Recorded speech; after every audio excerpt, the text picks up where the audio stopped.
What is happening in the Gaza Strip with the Palestinian people has no parallel in other historical moments. In fact, it did exist when Hitler decided to kill the Jews. It is very funny, when I see the rich world announcing that it is stopping contributions for humanitarian relief for Palestinians.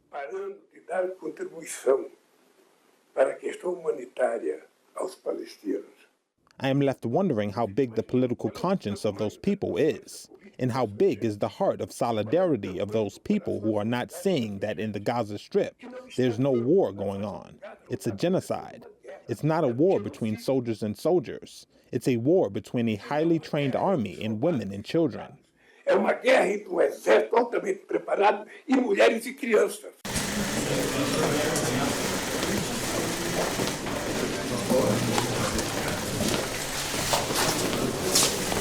Well,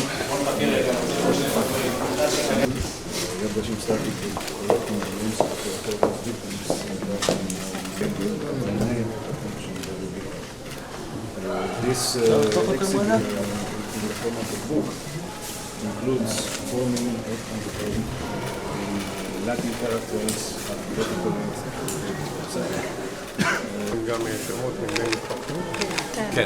April 23, and you already see how many people have perused it. This is based on a page of testimony in Romania, more than in Transnistria.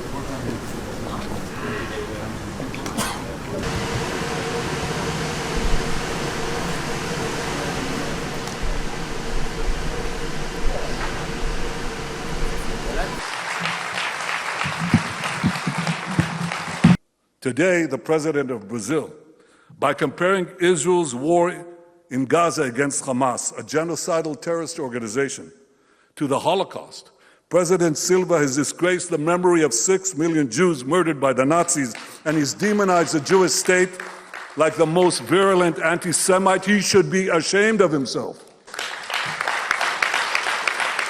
The release of hostages can be achieved through strong military action and tough negotiations, very tough negotiations.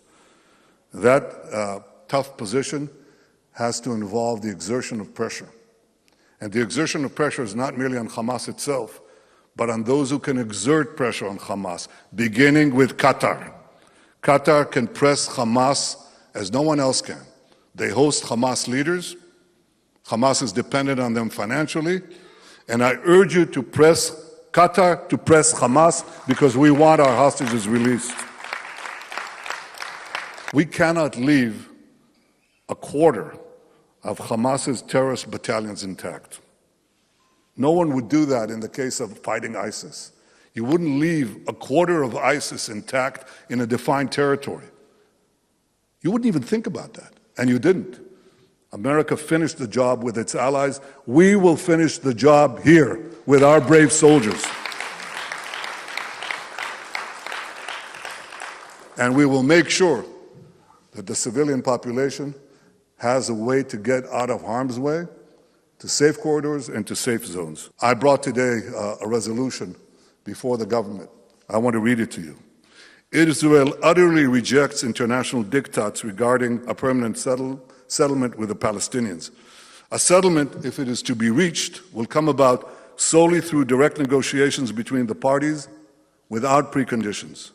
Israel will continue to oppose unilateral recognition of a Palestinian state.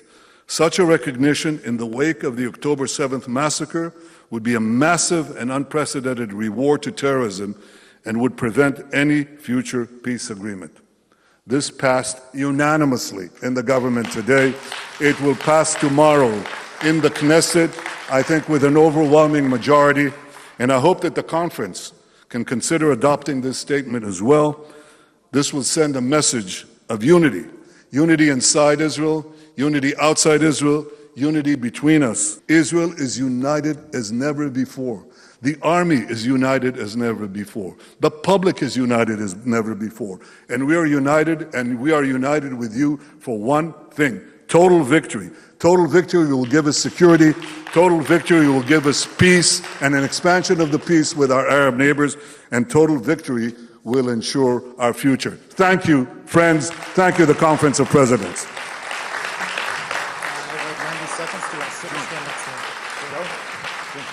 Thank you very much, Mr. Prime Minister, for joining us tonight.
Federal, neste momento, o presidente Lula faz a recepção da duração